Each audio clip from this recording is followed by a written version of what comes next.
Today's video will rank the hardest bosses to fight in Dark Souls within 3 categories: hard, hardest, and challenge. That includes Dark Souls 1, 2, and 3. Basically, I'm ranking the toughest bosses from the Dark Souls trilogy, and I got the feeling that this is gonna be a pretty fun experience for veteran and new players to the Souls series. So, let us get started. I'll be starting this list off with one of the well-known fights in the Souls series, the Abyss Watchers. It's one of the main story bosses that you actually have to defeat to progress through the story, and boy, they can be a pain. Yes, I said they, but you know, for the first phase, they actually battle each other until the victor remains, which absorbs the rest and receives fire damage. On top of that, they become more aggressive, dances around and swing his sword. It's a tough battle, but definitely not the hardest of a bunch that is coming up. I'll put this boss in hard tier.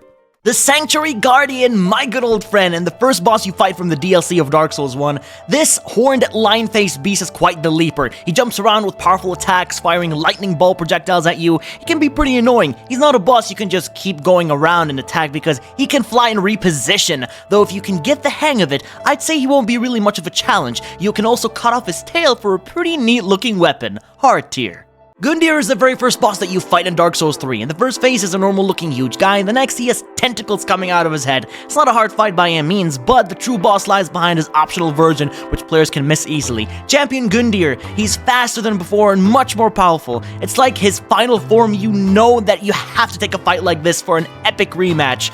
But, you know, for this, I'll definitely put him in the hardest tier. Here we have the Mighty Dragon, the final boss of the Dark Souls 2 DLC, the Sunken King. Fire attacks in combination with sweeping and lunging attacks, it can get quite difficult if you ask me. I've never been a huge fan of Dark Souls 2 because, you know, it's a difficult game in general, especially with its bosses being hard, and this dragon really is no exception to add to the pain and suffer. Sin goes in the challenge tier. This Dark Souls 3 boss is not that difficult as you may think. He's a very basic mage firing magic projectiles and even a volley of rain arrows, which can easily be avoided. Hitting him a good amount of times will actually make him reposition, but in phase 2, he gets a little faster and starts using his magic combination with his other attacks. But still, it's very easy to avoid. I'll have this boss in hard tier. Lud and Zalin, my two best buds from Dark Souls 2. Man, I hate those two furry beasts. You actually need to fight those two at the same time at one point in the fight. They are quite basic with just leaping towards you or firing ice projectiles, but what makes this boss a real challenge is the fact that where they are on the map, the frigid outskirts, known as, you know, one of the worst places to traverse in Dark Souls 2.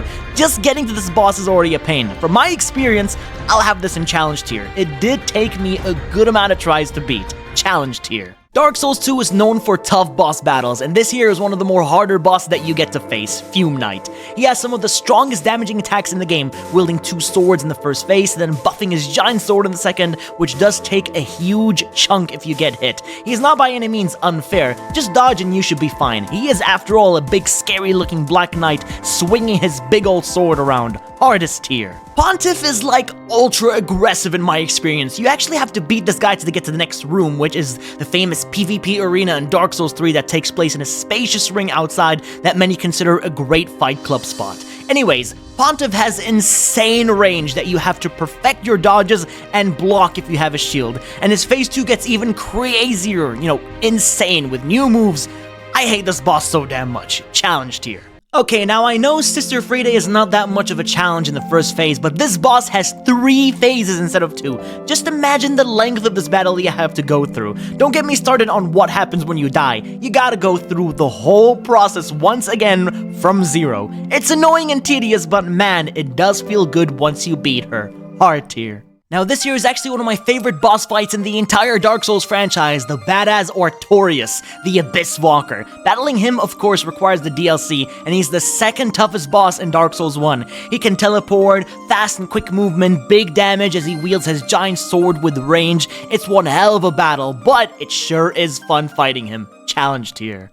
Manus is like the father of bosses. This guy destroys you, but thankfully, you can actually get help in this fight by summoning Sif the Wolf. He won't do much damage, but he can help draw the attention of Manus while you deal the damage yourself. Without Sif, you can probably kiss the victory of yours goodbye, unless you're actually a pro at this game. Challenge tier. Now we're getting to the last bosses of the video, starting with the Dancer. Fast speed, slicing and dicing players, various pattern attack that can easily overwhelm you if you aren't using the right weapon of choice. What I'm trying to say is, the boss is a bloody nightmare, and those who know what her second phase can really do to you. Namless King is like that one boss that your friend says is too tough to beat, but generally speaking, he is tough if you don't know what you're doing. You first fight him on a dragon, which is quite easy to beat, just stay next to the head and swing away. But you, of course, want to avoid the big, massive AoE attack when it flies above. Once you get to phase 2, you fight the Nameless King on his own, which is more powerful. And don't get hit by a spear, or it may just one-shot you.